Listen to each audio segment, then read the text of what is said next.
Hey guys, so I'm going to be doing my A Court of Thorns and Roses review today.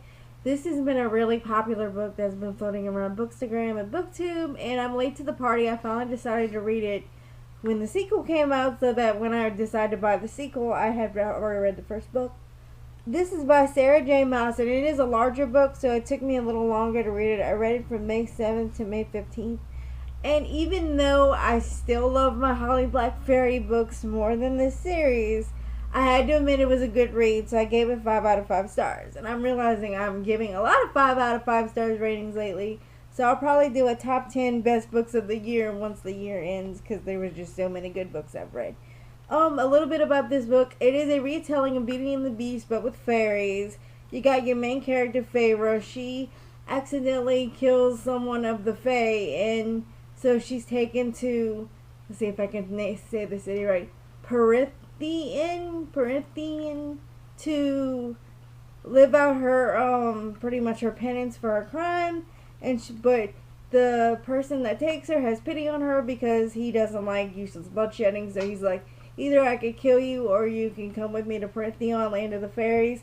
You can come live with me for the rest of your days and no one will harm you, so, or I can just kill you now. So she goes with him, and it's a Beauty and the Beast retelling, so romance ensues eventually. Some things about the book. In this book, iron doesn't hurt fairies, and I'm really used to that in the folklore, and I actually like that. In this book, their only immunity is ash arrows, so I'm like, I guess that's okay. But I really prefer the steel folklore because Holly Black uses it, and it's in most of the fairy books I've ever read.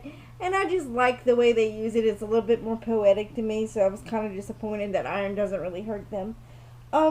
I thought the ending solution of how Feyre gets to end up getting what she wants was a cop out that you see in every freaking story, but I'm not going to go into details. I'm not going to give spoilers, but I'm like, okay, I could see this eventually having to happen so her and Tamlin could be together, but okay. Way to happen in the first book.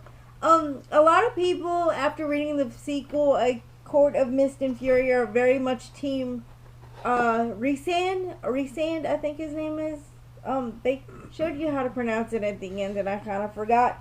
And yes, he does end up helping her in the end, but I just don't see how they could be. I mean, her and Tamlin are fall in love, and I'm just like, I'm Team Tamlin, but a lot of people said that once they read the second book, they have been Team Tamlin to Team Rhysand.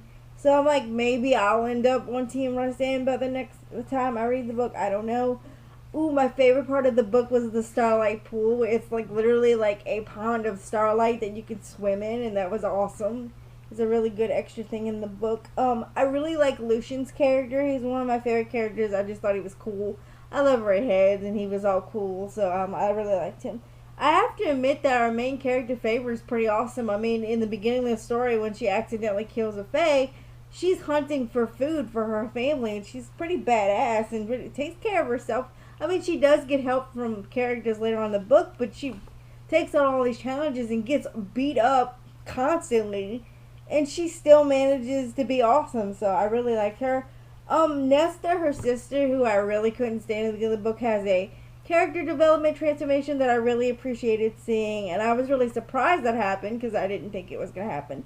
So it had some interesting twists and turns in the book. I gave it 5 out of 5 stars. I almost gave it 4, but honestly, it picked up in the end. It's a little slow, but you get through it, and it's worth it, and it's long. People are raving about the sequel, and I'll pick it up one day. I just can't right now. I don't really have that much money to spend on books, but I'll get paid soon, so it'll be all good. I'm going to get it one day. As you guys know from my second review, I already picked from the book jar, and the newest book I'm going to read is Drama Rama. I don't know if you can see it, but that cover is pretty cool. So that's the book I started today that I'm currently reading, and I'll see you guys whenever I do another beauty review or book review or whatever comes to mind.